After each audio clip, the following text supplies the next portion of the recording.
Roma, a cidade eterna. O lugar onde os apóstolos Pedro e Paulo derramaram seu sangue. Onde outros mártires enfrentaram feras e onde a fé cristã lançou as suas raízes. No coração da cidade, sob o altar da Basílica de São Pedro, estão os restos mortais do homem a quem Cristo confiou a igreja. Simão Pedro, o pescador da Galileia, tornado a pedra sobre a qual a igreja seria edificada. Desde São Pedro até os dias de hoje, a igreja sempre teve um líder para conduzir os fiéis. Tivemos papas santos, que deram a vida pela fé, e papas corrompidos pelo poder secular.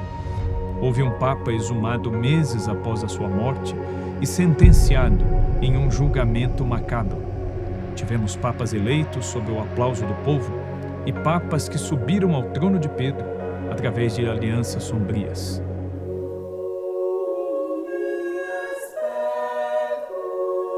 Neste episódio da trilogia sobre o papado, vamos conhecer a fascinante história do trono de Pedro, desde a sua fundação bíblica até a era contemporânea da Igreja Católica.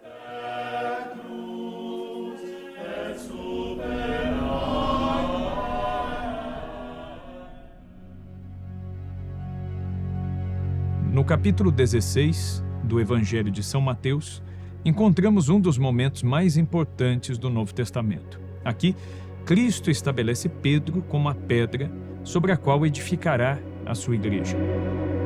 A mudança de nome de Simão para Pedro, que significa rocha, não é meramente semântica. Nas Escrituras, toda mudança de nome implica também numa mudança de missão. Assim como Abraão chamava-se antes Abrão e teve o seu nome mudado e foi feito pai de muitas nações, e assim como Saulo tornou-se Paulo, o apóstolo dos gentios, também Simão tornou-se Pedro, aquele que receberia as chaves do reino.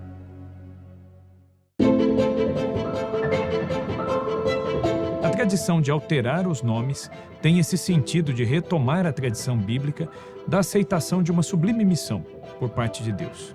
Na Igreja Católica, a prática de mudar o nome do Santo Padre nasceu apenas no século VI, quando o Papa João II, eleito no ano de 533, resolveu fazê-lo. Ele nasceu com o nome de Mercúrio, mas não quis usar um nome pagão, um nome que fazia referência a uma divindade pagã, e então alterou o seu nome. Aquilo que aparentemente era apenas uma mudança pontual, passou a ser visto com um olhar espiritual, teológico e até mesmo pastoral, e acabou perpetuando-se na prática da igreja. O conceito de chaves, no contexto bíblico, também remonta ao livro de Isaías, capítulo 22, versículo 22, onde Deus entrega ao mordomo Eliaquim as chaves da casa do rei Davi, conferindo-lhe autoridade absoluta sobre a casa do monarca. Assim, Cristo aplica essa mesma imagem a Pedro, entregando-lhe as chaves do reino e mudando o seu nome. Pedro, inspirado pelo Espírito Santo, deixou Antioquia e seguiu para Roma, onde, juntamente com o apóstolo Paulo, estabeleceu definitivamente naquela cidade o centro da cristandade. Vivendo em Roma, no período em que os seguidores de Cristo ainda eram vistos como uma ameaça ao império, Pedro foi perseguido pelo imperador. Paz para os mártires! Pedro! Paz para eles! Aqui onde Nero governa hoje, Cristo governará para sempre! Nero o perseguiu, o condenou à crucificação. Porém, por humildade e respeito a Jesus, a quem havia traído, ele pediu para ser crucificado de cabeça para baixo, pois não se considerava digno de morrer da mesma forma que o seu mestre. Morrer como morreu nosso Senhor é muito mais do que eu mereço. Nós podemos mudar isso.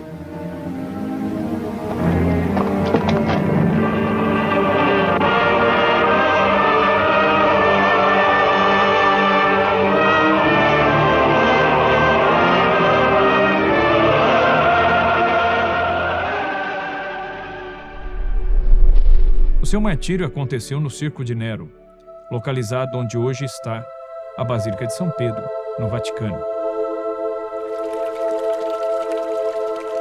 Antes de seu martírio, o próprio Pedro indicou o seu sucessor, Lino, seu discípulo, que é mencionado na segunda carta de São Paulo a Timóteo, capítulo 4, versículo 21. Depois sucedeu-lhe Cleto ou Anacleto, e depois Clemente, chamado de o Romano, e que também é citado por São Paulo na carta aos Filipenses, no capítulo 4, no seu versículo 3. Inicialmente, o Papa era reconhecido apenas com os títulos de Bispo de Roma e sucessor de São Pedro. Mas a partir do século IV, o termo Papa passa a ser empregado especialmente no mundo grego em relação aos bispos, arcebispos e também os patriarcas. Mas com o tempo, o termo só passou a ser aplicado aos arcebispos e patriarcas e, por fim, passou a ser aplicado exclusivamente ao bispo de Roma. O termo Papa quer dizer pai, ou mais especificamente, trata-se do emprego da expressão carinhosa papai, e consagrou-se ao ser atribuído exclusivamente ao bispo de Roma. A Igreja Copta do Egito, apesar de não estar unida a Roma, ainda hoje conserva o uso do termo Papa, aplicando-o ao seu patriarca.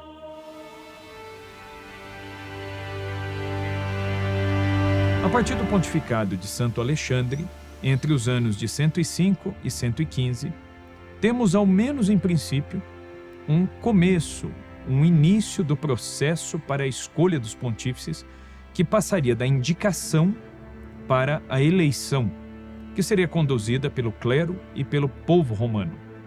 Assim seria até o século XIII, quando a Igreja entendeu que deveria salvaguardar o processo de influências externas, garantindo que apenas os cardeais pudessem votar, embora não necessariamente precisassem eleger um outro cardeal. Na história da Igreja, leigos, padres, bispos e cardeais já foram eleitos papas. Os que não eram clérigos ou que não eram bispos tiveram a sua eleição validada, mas precisaram receber o sacramento da ordem em sua plenitude. Do século I até a queda do Império Romano no século V, a Igreja viveu longos séculos de perseguição, com muitos papas assassinados, outros presos, desterrados ou privados da possibilidade de governar a Igreja de forma efetiva. Mas com o Edito de Milão, que foi promulgado pelo imperador Constantino no ano de 313, a situação mudou drasticamente. E de religião perseguida, o cristianismo passou a gozar dos favores do imperador, embora este não tenha feito dele ainda a religião de Estado, o que ocorreria apenas durante o reinado do imperador Teodósio. Porém, a relativa liberdade constantiniana trazia consigo muitos problemas, como o afrouxamento da vivência da fé, já que antes, ser cristão significava correr risco de morte, e agora era sinônimo de pertencer à fé beneficiada pelo império. Esse afrouxamento na fé levou centenas de homens e mulheres a se retirarem para os desertos, a fim de buscar uma vida de radical seguimento de Cristo, e a fim de viver um martírio incruento, isto é, uma vida de sacrifícios, mas sem o derramamento de sangue.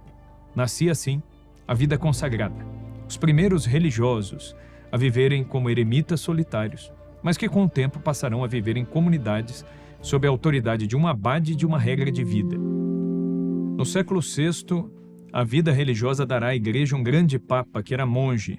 Trata-se do beneditino São Gregório Magno, reformador da disciplina do clero, criador do canto-chão, o canto gregoriano, reformador da liturgia da Igreja, grande incentivador do culto aos santos e às suas relíquias, e também grande incentivador da evangelização de populações bárbaras que ainda desconheciam o Evangelho, como era o caso da Inglaterra, para onde São Gregório enviará Santo Agostinho da Cantuária ou de Canterbury, o primeiro bispo e grande evangelizador da Inglaterra.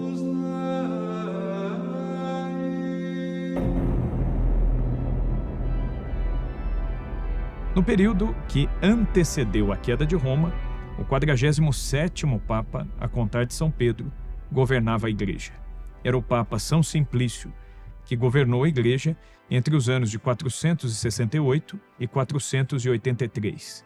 Nascido em Tívoli, durante o seu pontificado caiu o Império do Ocidente. Ele dedicou-se à organização do patrimônio da Santa Sé, demonstrando ser um ótimo administrador. Foi sucedido por São Félix III, Papa dos anos de 483 a 492, este nascido em Roma, da nobre família Anícia. Nesta época começaram os primeiros contrastes entre o Papa e o Patriarca de Constantinopla, que séculos mais tarde acabariam por resultar no rompimento do cisma do Oriente no ano de 1054. Esta seria a primeira grande divisão da Igreja.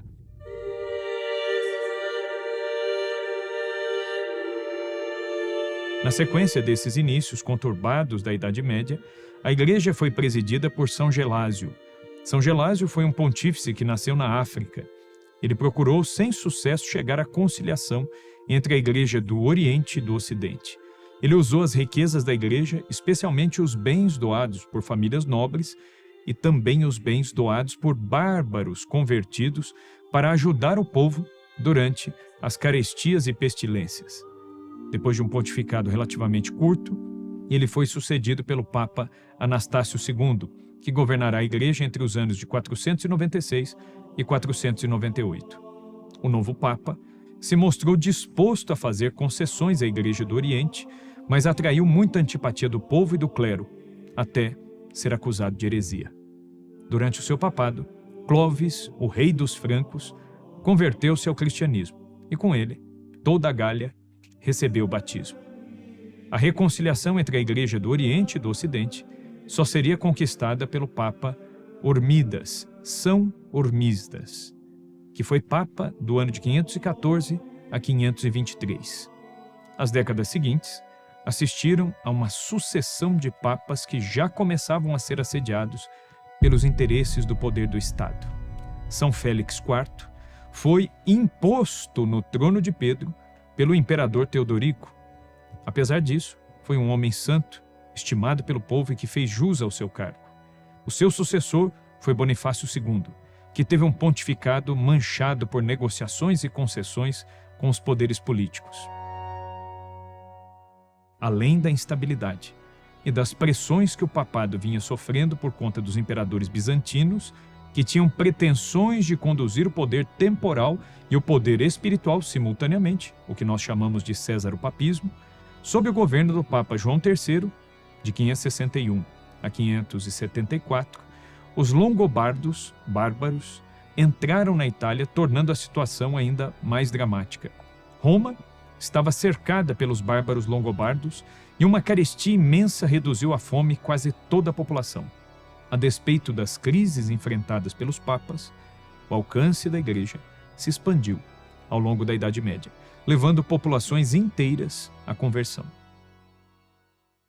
Porém, o papado, que deveria guiar as almas cada vez mais numerosas que arrebanhava, também se entrelaçava de maneira cada vez mais íntima e às vezes até perigosa com o poder secular. Em 25 de dezembro do ano de 800, um momento decisivo ocorreu dentro da Basílica de São Pedro.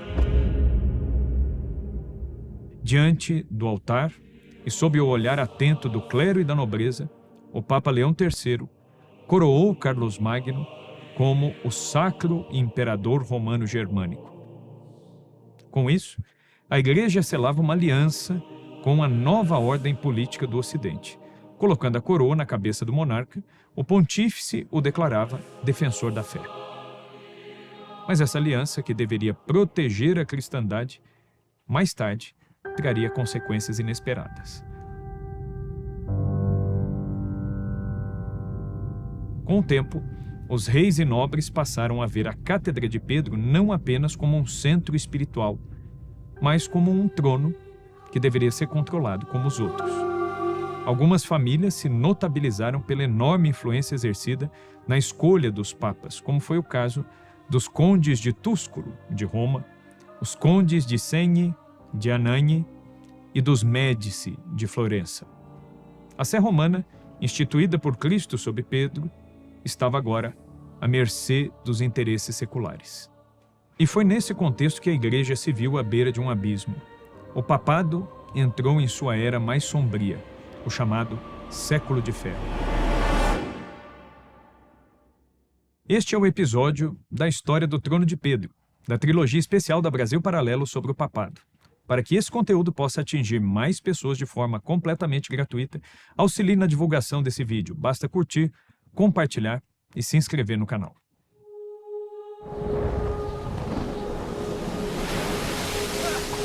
O Trono de Pedro, estabelecido por Cristo como a pedra angular da igreja, sempre resistiu a muitas tempestades. Nos evangelhos, mais de uma vez, Jesus é visto na barca de Pedro, imagem profética da igreja. Tal como no tempo de Cristo, ao longo da história, a barca de Pedro seguiu sendo sacudida por violentas tempestades. Entre os anos de 891 e 1003, a Sé Romana viveu um período que ficaria conhecido como o Século de Ferro. O que era para ser um trono espiritual, tornou-se um campo de batalha e alvo de disputas entre as famílias nobres da Itália e de outros países europeus. Um exemplo do quanto essas disputas acendiam os ânimos está na eleição do sucessor do Papa Gregório XI. Com a morte de Gregório XI, o Papa que transferiu a sede papal de volta para Roma, a sede papal encontrava-se em Avignon, em território francês, o povo temia que um outro Papa francês a levasse de volta para Avignon, como havia feito Filipe IV da França, por interesses políticos. Por isso, o povo concentrou-se diante do palácio onde ocorria o conclave e gritou: "Queremos um romano!" Esse grito ecoou, chegou até os cardeais. E sem saber o que fazer, os cardeais tentaram acalmar os ânimos, apresentando ao povo o velho cardeal romano Francesco Tibaldeschi, revestido com os paramentos pontifícios apenas para acalmar a população. Quando o povo ficou satisfeito e se dispersou, o falso papa retirou os paramentos e voltou ao seu posto de cardeal. Na realidade, a eleição ainda não tinha acontecido e a apresentação de um suposto papa teve o efeito apenas de acalmar a população e permitir a realização de um conclave um pouco mais tranquilo. Nesse conclave saiu eleito o Papa Urbano VI, o qual sequer era romano, mas sim um napolitano. De todo modo, o povo o aceitou muito bem.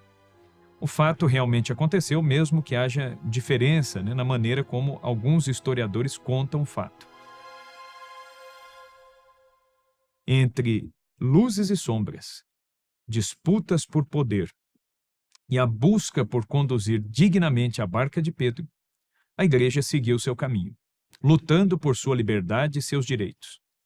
Essa tentativa de demonstrar sua vocação, seus direitos e a sua missão, muitas vezes foi entendida pelos poderes seculares como uma insubordinação às autoridades políticas, fazendo com que muitos papas fossem presos, exilados, agredidos e até assassinados. Foi nesse contexto que se desenrolou um macabro e perturbador julgamento do Papa Formoso. O pontificado do Papa Formoso, iniciado no ano de 891 e findo no ano de 896, foi muito difícil. Havia uma verdadeira guerra entre os moradores de Spoleto e os alemães que pretendiam governar a Itália. O Papa Formoso coroou Lamberto de Spoleto como imperador. Porém, vendo a maléfica influência de Algitrudes, a mãe de Lamberto, o Papa coroou também o alemão Arnulfo. Após a morte do Papa, provavelmente por homicídio, Agiltrudes convenceu o novo Papa Estevão VI a fazer um julgamento post-mortem de Formoso, o sínodo cadavérico. O cadáver, mumificado, foi então exumado, revestido com os paramentos pontificais e colocado num trono diante do tribunal instalado na Basílica do Latrão. Tudo isso diante de uma grande assembleia que perplexa assistia a este julgamento. O historiador Gregorovius, grande historiador dos papas, assim descreve o macabro acontecimento. Diz o historiador: o advogado do Papa Estevão, levantando-se, dirigiu-se à múmia e fez as acusações. Estevão então perguntou ao defunto: como foi que você, homem ambicioso, teve a coragem de usurpar o trono de São Pedro?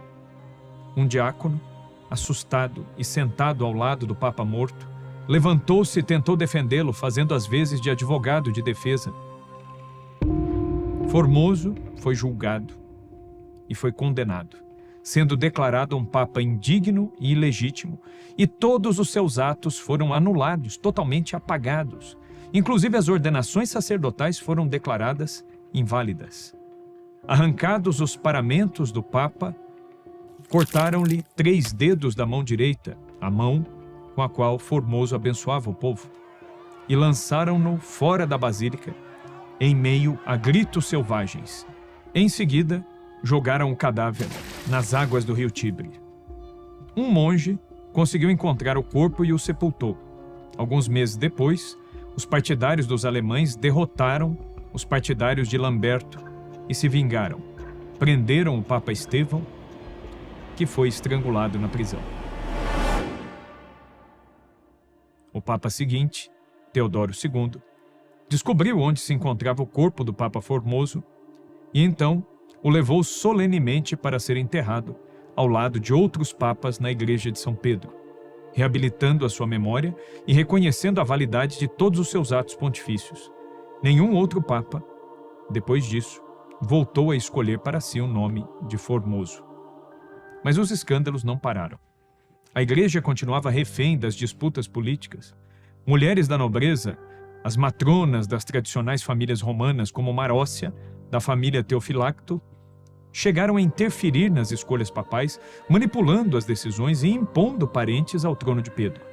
No ano de 931, a própria Marócia conseguiu que o seu filho ilegítimo subisse ao trono pontifício, com o nome de João XI. Seu filho foi um dos papas mais corruptos da história da Igreja. No final do século X, o estado do papado era tão crítico que muitos temiam pelo futuro da Igreja. Mas em meio a essa decadência, um novo movimento começou a surgir. Uma fagulha de esperança se acendia nos mosteiros, preparando o caminho para a restauração do trono de Pedro. O século de ferro foi uma ferida aberta na história da Igreja. Mas como tantas vezes no passado, da ruína brotaria a renovação. A restauração do papado não veio do poder político ou da nobreza. Ela começou nos mosteiros, na vida silenciosa dos monges que se dedicavam à oração e ao trabalho. Em 910, na Borgonha, surgiu um dos maiores movimentos espirituais da Idade Média, a chamada Reforma de Cluny.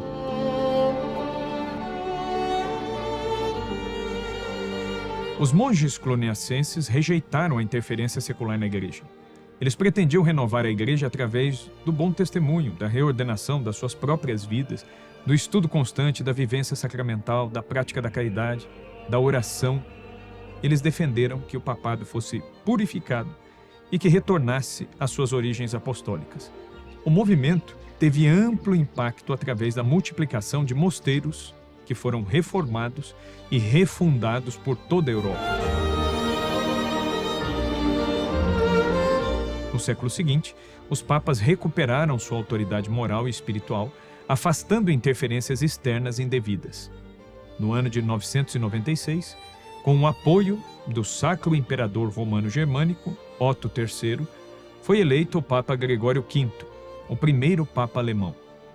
Ele deu início à moralização da Igreja e à recuperação da Sé Romana. Seu sucessor, Silvestre II, aprofundou essa reforma e preparou o papado para entrar no segundo milênio.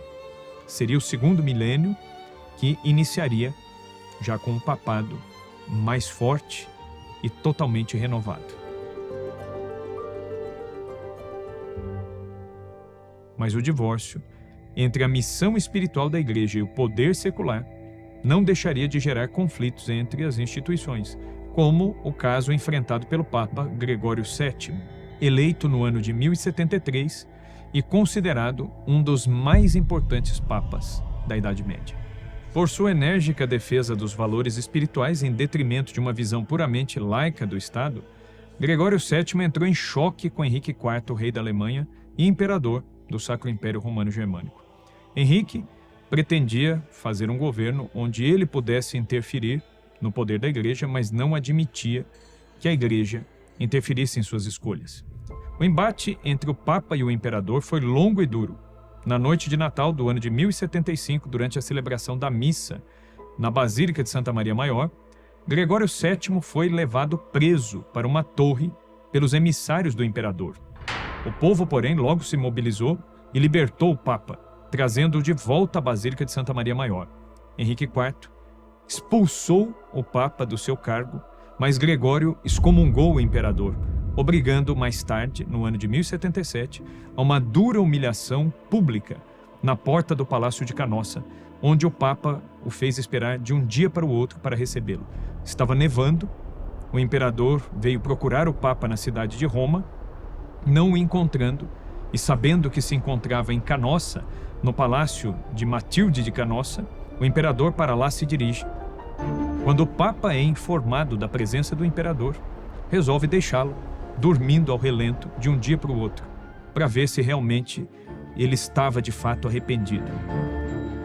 Imaginando que o imperador estava, de fato, mudando a sua visão, o Papa então o recebeu. Simulando arrependimento, Henrique IV prostrou-se diante do Papa. O Papa o perdoou e escreveu uma bula reconsiderando as suas condenações anteriores e suspendendo a excomunhão que havia lhe dado pouco tempo antes. O imperador, no entanto, sem arrependimento genuíno, preparou uma vingança. Armou diversas ciladas contra o Papa, tornando a ser excomungado. Voltando à Itália, Henrique IV invade a cidade de Roma no ano de 1084 e se fez coroar imperador por Clemente III, um antipapa, um papa ilegítimo, ou seja, alguém que reclamava para si o título de papa sem sê-lo de fato.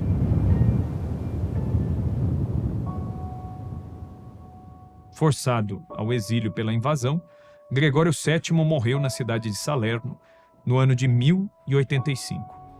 O historiador dos papas, Gregoróvios, assim comenta o conhecido episódio de Canossa.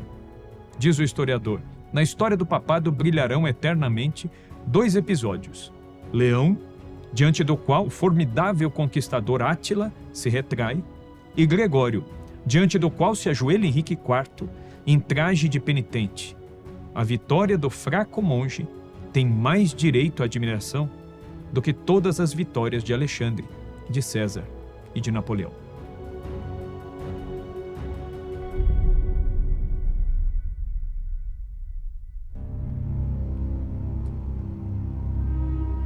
No coração da Renascença, a Igreja Católica enfrentava uma época de grandes transformações. O Papa Leão X, filho de Lorenzo o Magnífico, empreendeu a demolição da antiga Basílica de São Pedro, dando lugar ao ambicioso projeto de Michelangelo. Para financiar essa obra monumental, ele autorizou uma arrecadação de fundos que inadvertidamente acenderia a fagulha da Reforma Protestante. O dominicano Tetzel empregou métodos questionáveis para angariar fundos, provocando a ira do monge agostiniano Martinho Lutero. A denúncia de Lutero contra essas práticas foi apenas o início de um movimento que almejava uma reforma muito mais ampla da Igreja, que culminaria na sua excomunhão e na divisão da cristandade ocidental. Leão X, de natureza tranquila, contrastava com o seu predecessor, o belicoso Papa Júlio II, grande mecenas que protegeu as artes e as letras, encomendando obras a gênios como Rafael e Michelangelo, que ainda hoje adornam o Vaticano.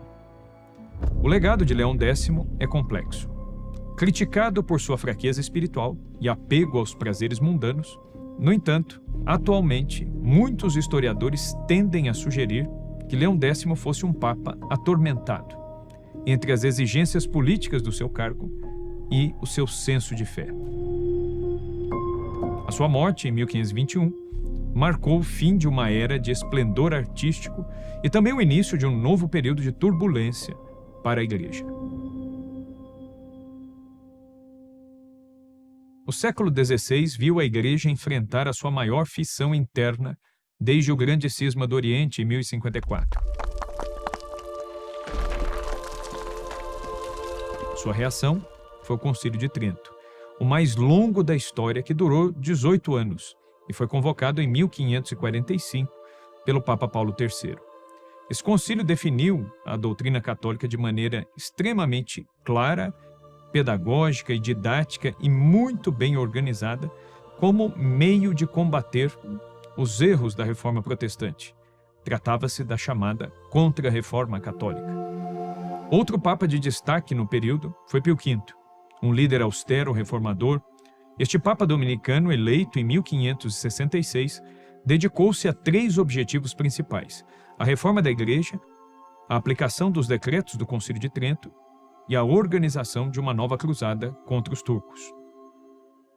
Pio V fortaleceu a Inquisição, fundou a Congregação do Índice dos Livros Proibidos e impulsionou a fundação de seminários.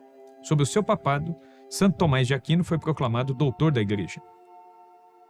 O seu maior triunfo político foi a formação da Liga Santa, que derrotou os turcos na Batalha de Lepanto em 1571, um momento crucial para a história da Igreja e para a história mundial. Enquanto isso, a Europa mergulhava em conflitos religiosos. A Guerra dos 30 Anos, que veio pouco tempo depois, devastou o continente e novas correntes de pensamento começaram a desafiar a autoridade da Igreja. O racionalismo e o iluminismo questionavam a própria possibilidade da revelação divina, pavimentando o caminho para o ateísmo do século XIX.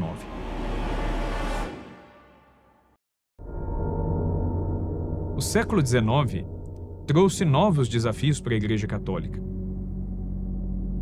Pio VII, eleito no ano de 1800, teve que navegar pelas águas turbulentas da era napoleônica. Após negociar uma concordata com Napoleão, foi posteriormente preso e exilado quando se recusou a ceder às exigências do imperador francês. Sua firmeza diante da adversidade se tornou lendária. Por sua vez, o pontificado de Pio IX, o mais longo da história depois de São Pedro, 32 anos de pontificado, foi marcado por eventos dramáticos. Inicialmente, visto como um liberal, Pio IX adotou uma postura mais conservadora após as revoluções de 1848, que eclodiram por toda a Europa e ficaram conhecidas como a Primavera dos Povos. Sob o seu papado, o Estado Pontifício perdeu gradualmente seus territórios, culminando na perda de Roma no ano de 1870. Apesar disso, Pio IX proclamou dogmas importantes, como o da Imaculada Conceição, em 1854, e o da infalibilidade papal, em 1870.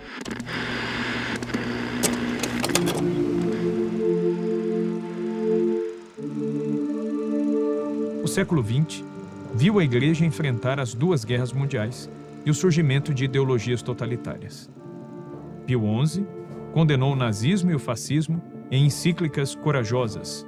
O fascismo foi condenado na encíclica Non abbiamo bisogno e o nazismo foi condenado na encíclica Mit brennender Sorg.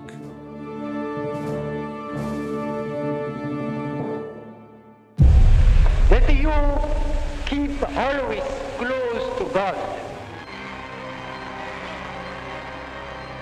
Seu sucessor Pio XII enfrentou acusações de silêncio durante o Holocausto, embora evidências históricas sugiram que ele trabalhou nos bastidores para salvar milhares de judeus. Historiadores judeus como Pinchas Lapide e Mark Heblin escreveram obras recentes que tratam da ajuda que Pio XII prestou aos diversos grupos de judeus que foram amparados pela Igreja durante esse período. Habemus Papam. De carisma inesquecível por grande parte da população adulta do tempo atual, foi o pontificado de João Paulo II, que se tornou Papa em 1978, falecendo em 2005. Pater noster, qui es in celis. Ele, nascido na Polônia, foi o primeiro Papa não italiano em 4 séculos. Ele soube aproveitar os extraordinários avanços tecnológicos nos meios de comunicação, levando a sua imagem e a mensagem da Igreja para onde nenhum antecessor havia sonhado levar. Ele foi um dos responsáveis pela queda do comunismo na Europa e visitou pessoalmente muitos países. Foi contestado, sofreu 2 atentados, mas ao falecer, as principais autoridades mundiais compareceram massivamente para homenageá-lo como um dos maiores líderes mundiais do século XX e do início do século XXI. O conclave que se seguiu escolheu o cardeal Joseph Ratzinger, antigo prefeito da Congregação para a Doutrina da Fé, como Papa. Assumindo o nome de Bento XVI, defendeu a tradição sem desprezar as atualizações da Igreja. Grazie. Em fevereiro de 2013, renunciou ao ministério petrino, recolhendo-se no mosteiro Mater Ecclesiae, onde faleceu com 93 anos. Com sua renúncia, os cardeais escolheram o argentino Jorge Mário Bergoglio como novo Papa, que tomou o nome de Francisco. Buona Páscoa! Buona Páscoa! A história do papado é a história da luta entre a fragilidade humana e a promessa divina. Pedro foi escolhido por Cristo, mas negou seu mestre 3 vezes. Ainda assim, ele se tornou a rocha sobre a qual a igreja seria edificada. Ao longo dos séculos, a barca de Pedro enfrentou tempestades ferozes. Reis buscaram dobrá-la, papas indignos a mancharam, mas em meio às sombras do poder profano, continuou brilhando na igreja o farol da promessa de Cristo. As portas do inferno não prevalecerão.